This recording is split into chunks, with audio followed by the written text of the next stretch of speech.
All right, welcome to Two Sons Podcast. Happy Wednesday, everybody. This is going to be potentially put out in two parts because we're going to be covering the Bad Batch, which has returned. Bad bitch. And bad bitch.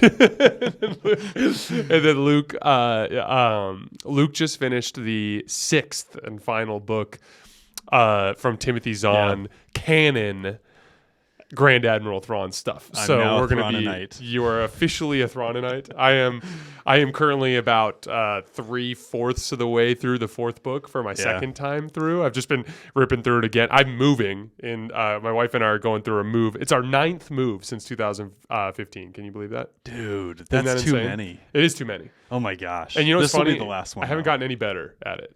Dude, no, you can't be good at moving. There's nothing efficient about it. There's nothing Like, efficient about it. Actually, I take that back. The only thing that's efficient about moving is you can get rid of stuff, like a lot. So That is the name of the game. I 100% agree. I'm a big inventory, let's throw away stuff type of person. That said, it opens up a whole other list of issues having to do with disposing of things that you want to get rid of. No, It's crazy. And we don't live next to a dump. No, it's not easy. Going to the dump from our places is what, 35, 40 minutes one way. Yeah, you have to go all the way out of town. Now there are, I don't know if you've heard about this, Tanks. but you can. Well, they have the green bags you can buy at Home Depot. You can also have a dumpster dropped off, but those are kind of convoluted. Right. One of the things you can do. Did you know that I think it's only $50, but if you just call the local trash company, they'll come out to your house and just take whatever's in your driveway. So my brother taught me this. So you can just kind of like when they do brush and bulky, you just put a bunch of trash out by the street, and then the trash people come and just grab it. Yeah, Dude. a Matt Timpf original. Okay. Yes. Not It's a to game get changer. too far down this. If you're into local trash disposal in Tucson, We're about to talk about Bad Batch, but if you want to talk about trash, here we are. No, dude, I literally spent $120 throwing away 2 rolls of carpet at there's the brush area that you can drop off. Well, we went there not knowing that they didn't take actual garbage, and they're like, yeah, we can take it, but it's going to be $120 for us to take 2 rolls of carpet. Anyways, okay. we don't have to get down the road, but it's ridiculous. Anyway, I'm dealing with a move. We're both Luke and I are both about to put skis on snow for the first time ever on Friday. Not first time ever. First time this year. First time on this year, Friday. We are so stoked. I hustled. You just finished your last shift, so you're off. I recorded 3 different shows today for the volume that are, one of them's going to go out tomorrow and another one's going out on Saturday. So officially we are off. We are officially on vacation. We're starting our vacation, breaking down Star Wars. Yeah. But tomorrow is just prepping for the trip, and then we're driving up to Mount Humphreys, which, if you guys didn't know, is an old dormant volcanic range in northern Arizona. And it's a scientific name for snowball. Yeah, exactly. It's a scientific name for snowball, but it's my favorite place to ski in Arizona. Yeah. In terms of the total experience, the first of it's a vibe. Then we're going to Breck in early February. Breckenridge, yeah. Probably do a couple day trips too. Yeah. Skiing. Looking forward to it, man. I think we should. I think we should ski at least 5 times together this winter. I think that's a goal. Yes, and I think we should get in some day trips. Yeah, that's how we're gonna have to do it. Day trips are a little tougher down here in Tucson, but we make it happen. Yeah. Dude, so what are your thoughts on Bad Batch? I want to know what you're thinking about. You've watched 3 episodes so far. Macro view, yay or nay? So I'm really curious. You're gonna spin my question on a question? No, because I want you to. I told Luke before this episode I wanted him to drive it, and I got nervous. I tried to put it back on Jay immediately. Well, there's 2 reasons why. Because one, when we get to the Thrawn, which will be the second half of the show, which we'll probably release in a separate episode a couple days from now, but when we get to Thrawn, it's fresh in your mind. Yeah. And I finished that book probably 2 months ago. So I wanted you to lead that just because it's fresh in your mind. It'll remind me of things, which will just kind of get us interested again. But with Bad Batch, I'll be honest. You don't like it. It's not that I don't like it. I do enjoy it. There's a lot of things that I like. Okay, for starters, the combat and the visuals are incredible. They're truly incredible. Yeah, incredible. I was literally thinking that tonight because we watched the 3rd episode of season 2 tonight together right before we watched this, and the level of effort and energy that Dave Filoni and Lucasfilm has put into Disney, I should say, into really making the combat scenes in Clone Wars super visceral and making you, and that goes all the way back to the original Clone Wars. Yeah, right. Like think season 1, Battle of Geonosis. Oh, yeah. Like a 3-episode arc where it's like, this is war. For you know sure. what I mean? And like so detailed to the point where if you look at a battle scene, like I started watching like the peripheral of battle scenes just because it was so cool how much detail they'd put in. Like clones doing badass stuff, like punching droids in the face. Like, and it's just like off in like the side corner, right? And then it's just like, wow, they're actually putting so much effort into that. And I totally agree. Like the combat scenes, especially in this 3rd episode. So this is a breakdown of episodes 1 through 3, obviously. But I made Jason rewind it a couple times just because the scene was so cool, right? It's like Crosshair is lining up a shot, and all of a sudden, like a droid commando just drops down from the ceiling and starts strangling him. Like that's pretty cool, and that's like it's so funny because you know people would listen to us talk about this, and they're like, "You guys are grown men watching." You guys are grown men watching cartoons. It's like, yeah, it's like, yes, it's a cartoon, but it's so much more than that. Like, it adds a ton to Star Wars, and the amount of effort that they put into it is incredible, and it's pretty intense sometimes. Mm-hmm. I mean, like the 3rd episode was actually pretty heavy. But you don't seem like a huge fan of it. Well, first of all, to your point, screw you if you're like gonna talk down on anybody for watching a cartoon or to watch anything. Like, there's a lot of people that enjoy anime. First of all, sports. Like, I'm as big a basketball literally dominates my entire life. Right. And it's we put on shorts and tank tops and we dribble a piece of rubber filled with air on the ground and try to throw it into a basket. Sweat on each other. That's suspended 10 feet above the ground. Yeah. And if we do it better than the other guy, we talk shit to them and do all this stuff. Like, it really is juvenile at its core.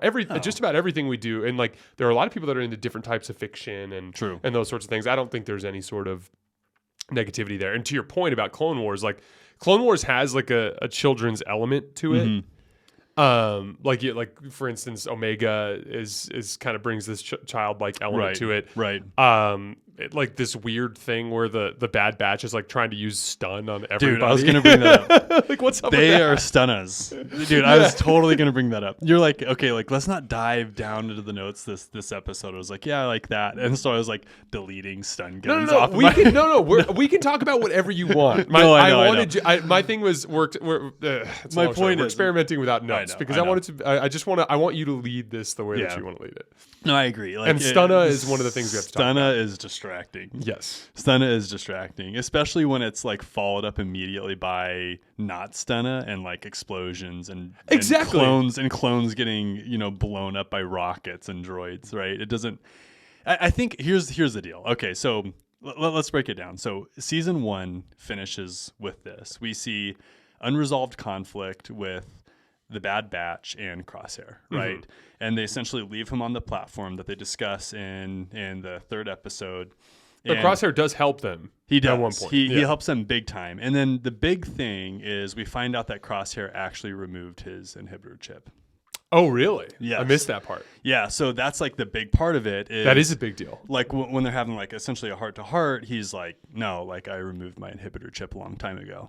And so we see also the transition, which is heavily implied in the 3rd episode of season 2. We see the transition of the clones essentially being disregarded or discarded by the Empire, being replaced by regular humans. And we see that in the form even of like TK troopers at that one base where I think, what are they trying to do? They're trying to go save Gregor. Yes. The clone commander, right? Or commando. So there's this big transition happening. And then essentially like episodes 1 and 2 can just be summed up into Dooku's lair, right? Yes. They're trying to infiltrate Dooku's lair. They're trying to... And really quick, a funny scene where the clones are firing stun guns at everybody, but then suddenly Wrecker rips off a barrel from a Separatist tank and just starts unloading on clones, just murdering them in cold tank blood. I know. While the guys next to him are firing stun rounds. Like, come on. So I think a big circle is the Bad Batch still looks at the clones as their brothers, right? Yes, so even though the regs, as they call them, essentially, look down at the Bad Batch. They don't feel good about killing him. No, they don't feel good about killing him. Of course not. Because they worked with those dudes, right? So essentially episodes 1 and 2 is Dooku's lair. And then episode 3 is, the addition of Crosshair back into the mix. Mm-hmm. And you can tell that he's starting to have some turmoil in his lifestyle now. I mean, think about it. Him and his brothers essentially used to be gallivanting around the galaxy, doing good. And then now he's sleeping on a cold, hard, shitty Empire bed. Looks like a prison cell. Yeah, eating trash meals. All of his soldiers hate him. All of his brothers hate him, right? And then also his admiral Rampart is essentially just a mega a-hole. Yes. To him. So I honestly think in season 2 we're going to see the complete resolve of Crosshair's conflict, and I think we will see him get back to the Bad Batch. Yeah, I think him, and then I think Commander Cody is going to play some kind of role. It's interesting because there is a lot of stuff that I'm somewhat interested in as it pertains to Star Wars lore, like this idea of like the Empire basically running around sending governors to different planets and being like, we own this place now. And they're getting them to believe it too. They're almost like brainwashing the governors who they're implanting there. Like I forget his name, but he gets abducted essentially. And he's like, I'm the rightful governor of this planet. And everyone's like, what? Like, did you live here before? Mm-hmm. Like, what the Well, there's that scene where literally the girl's like basically saying like, no, you don't understand. Like, we were defending ourselves against an unlawful occupation of our world, Right. But like there's a lot of like formation of the Empire stuff, interesting elements like the governors getting implemented, the clones kind of getting slowly phased out. Right. Cody is just the next in a long line of clones that appear to be having second thoughts about Order 66. Yeah. So whatever the inhibitor chip is, it clearly has like an effect that seems to be waning, right, as it pertains to most of these clones. And so there is a lot of interesting stuff there. For instance, I thought it was really interesting in season 1 how Palpatine clearly wanted to keep one of the Camino higher-ups, basically to help do cloning research, which, as we know, is like a huge part of Unfortunately, it's a huge part in modern Star Wars. It's a huge part in modern Star Wars because we get second Palpatine, and actually, it's probably like third, fourth, fifth, or sixth Palpatine. Yeah, but who knows? Yeah, one of Palpatine's many essence transfers. But there is a bunch of stuff that's interesting that's taking place. Like in general, you and I from Andor have always had an appreciation for like diving deeper into imperial politics and understanding those types of things. Like even just from our time reading Thrawn, we have an appreciation for the Imperial Navy and all the dynamics there. Like it's interesting to me, like Vice Admiral was a rank that we never even saw during the Thrawn trilogy. It seemed to go from Commodore straight to Admiral to Grand Admiral. Which I thought was interesting, but it might have something to do with like his relationship with Tarkin. It's very clear through the 2 seasons so far, 1.5 seasons of Bad Batch, that Tarkin is essentially like Palpatine's right-hand man in the early phases of the Empire as he's establishing everything. Right. And like Vader's kind of off dealing with the Jedi, the remnants of the Jedi, and like Tarkin's kind of like establishing Imperial governance around the galaxy. He's establishing the government, which is the Empire. Right. So my thing with Bad Batch, and I am enjoying it. To me, there's not any truly compelling character. So, for instance, like when we're watching Andor, I can agree. And for the record, I am enjoying Bad Batch. Right. Well, it's Star Wars content and it's not trash. So, yeah, we're loving it. Exactly. Like I enjoyed watching that episode tonight, and I've enjoyed watching this season and a half. But like, I look at it like this: like when we're watching Andor, there's this like, like we're learning about Mon Mothma. Yeah. And like how she got to where she was. True. Excuse me, as the head of the rebellion. Cassian Andor is a character that we have investment in from Rogue One. Yeah. Saw Gerrera has elements like we're expecting to see potentially Grand Admiral Thrawn. There seems like real stakes with the development of the rebellion and all these kinds of these things. And even with the Thrawn books, like we feel a connection to Thrawn that we know is going to manifest in live action. Should we show in everyone a big our way? I'm just kidding. That was funny. No, but I totally agree. Like we're tied to these characters. We're tied to that huge storyline, which is the heart of Star Wars. A lot of it, and Bad Batch does seem a little bit satellite. Yeah, right? it seems to me like there is some like I said, there is some story elements that I find interesting, but the lion's share of it is getting shut down, and the Camino getting shut down, the transition to human soldiers, the remnants of the inhibitor chips, the imperial governance, all those things we talked about. But like it's to me it kind of feels more like, this is a phrase that I used ironically when I first saw Rogue One, but I think Rogue One had a lot deeper of a story. But like I used the phrase Star Wars porn. That to me is kind of what this Bad Batch is. It's like, do you want to see some Star Wars combat like in high doses with some mild story material? It's like a Star Wars peep show. Yeah, kind of. Yeah, and like and I'm enjoying it. But like, let me be clear. Like, you know what I can't wait for is a month and a half from now when we're breaking down Mandalorian season 3. Agreed. Or 4 or 5 months from now when we're breaking down Ahsoka. Yeah. Or whatever other shows that are on the horizon. Like I do enjoy, like you guys are going to see like just what you guys think we're Thrawn freaks. Just wait until they find out how much we are Bane freaks. Yeah, those tattoos we cannot show. Yeah, actually, those ones we will reveal. Yeah, but like, yeah. So it's definitely not my favorite Star Wars show ever. I like the honesty. But that was a big part of why I wanted you to lead this, and I didn't say that to you before because I didn't want to give it away. But I hear you. I can tell that you're more passionate about it than me. So I want you to talk about why you love Bad Batch so Dude, it's much. probably way deeper than what actually Bad Batch is. So number one, my brother, who's a big Star Wars fan too, shout out to Mike, he isn't too impressed by Bad Batch either. I think what does it for me with Bad Batch is essentially it's reminiscent of the style of Star Wars that Clone Wars is. And there's a place in my heart, which is Clone Wars, that like for some reason just means so much to me. Like Clone Wars, the cartoon series, really like kind of sparked again my love for Star Wars. Like I always grew up loving Star Wars. It was always a huge part of my life. And then I don't know, things happen. Like life happens, right? You get really busy in college or whatever. And Clone Wars, the TV series, was like literally how I would take study breaks from, and you know how hard I worked in school. Yeah, I remember. Yeah, this was actually funny. So like Luke and I's friend, you can get the intro to Luke and I's friendship. This is actually funny. So I was living in a house with my buddy Johnny and my buddy Matt. That was like 10 minutes away from the U of A campus. And that house was owned by Johnny's family. And we kind of like different people that we were friends with would kind of move into that house. So like at one point I moved out and Luke moved in. And I went to go play basketball in college. So I was out of state. And so Luke was like kind of ingratiating himself with our friend group. But I wasn't around for that.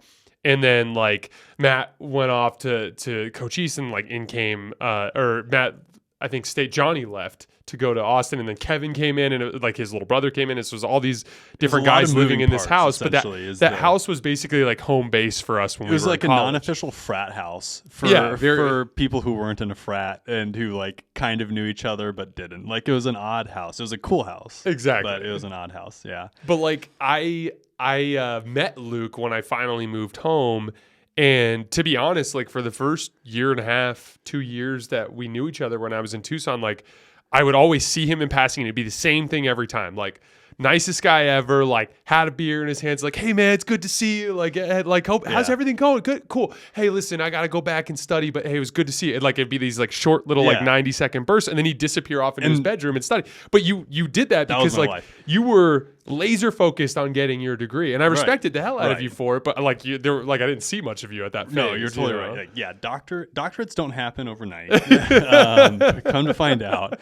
But and so point being is Clone Wars was legitimately one of my escapes that I'd utilize on a regular basis in order to clear my mind from the stresses of school. And so it holds almost like a sacred place in my brain. So Bad Batch feels like Clone Wars, and I think that's why I like it so much. It's because it's easy to turn on, it's easy to watch. There's still some meaning, but I know I can turn it off and go about my day and not not be like terribly, terribly moved by it, to where it's like I'm thinking about it, in 2 hours. It's just it's like a nice, easy Star Wars watch, and I think that's what I'm enjoying about this season as well.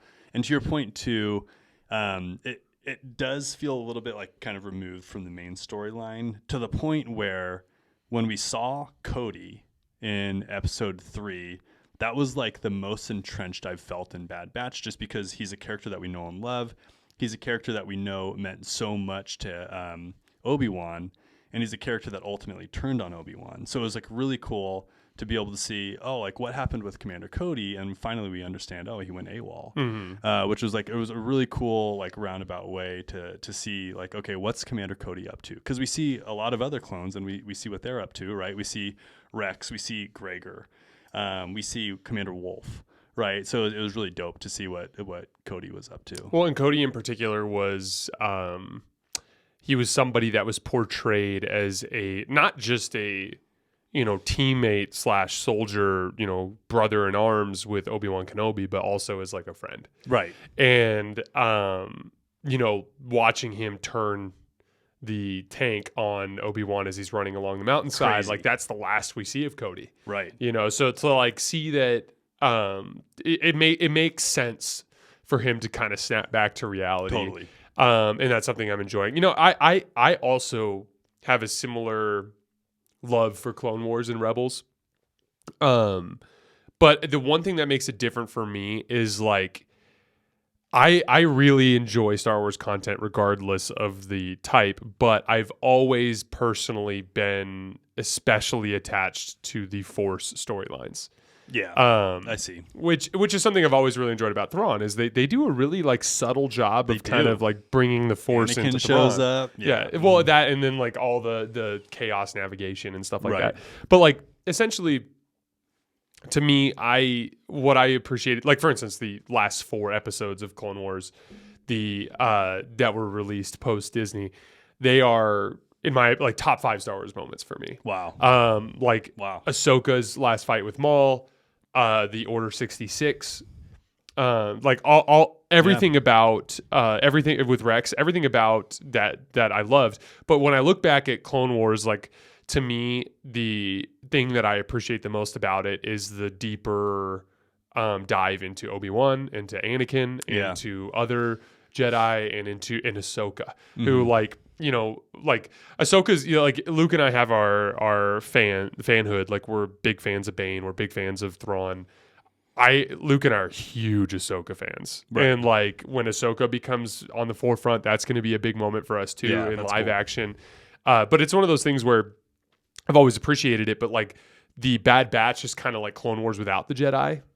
And I think that's what's kind of deadening it a little bit for me. Dude, and it's funny because that's totally believable, because the only scene that I've heard you talk about regarding Bad Batch is the opening scene with Caleb Doom. yeah. Which is Jedi related. First of all, Order 66 scenes get me every time. Yeah, they're very moving. They're very powerful. There's a crazy time in the galaxy where literally the galaxy turned, and an entire galaxy turned. In an instant. Like if George Lucas's greatest achievement, in my opinion, is like he pulled off like, hey, I'm going to tell you what happens in the future first. Right. And then I'm going to go back, but you're still going to be completely jaw dropped when the thing happens. It's incredible. And like George it's going to happen. But like you're literally sitting there the whole time like Anakin Skywalker, like that's Darth Vader when we're kids and we're watching those movies. And then it all just makes sense. Like, and this is one of my favorite things about Darth Bane is like the whole plot line of Darth Bane is basically built around this idea that he identified the way to win. And the way to win was subtlety and like behind the scenes, not in open warfare. And like Palpatine's plan to overthrow the Republic was genius. Oh, it was incredible. It was the only way to do it, probably. Yeah, it was like it was probably the only way it could have been done, and he did it. And he did it, and like that. That's what makes it so.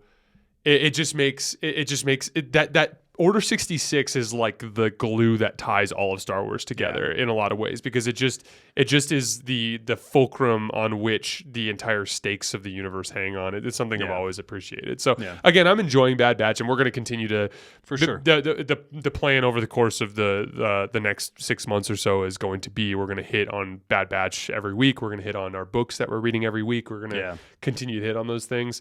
We're not going to not cover it by any stretch of the imagination, but I'll cover it. I've always been a Jay, big, I'll cover it. Okay. I've always been a You big guys will see believer me in being Jason's. authentic, and I enjoy Bad Batch. It's just not my favorite. Yeah, we need to stay authentic on this show for sure. But yeah, so I'm enjoying it. I'm excited for the next batch of batch episodes, and yeah, we'll see where it goes.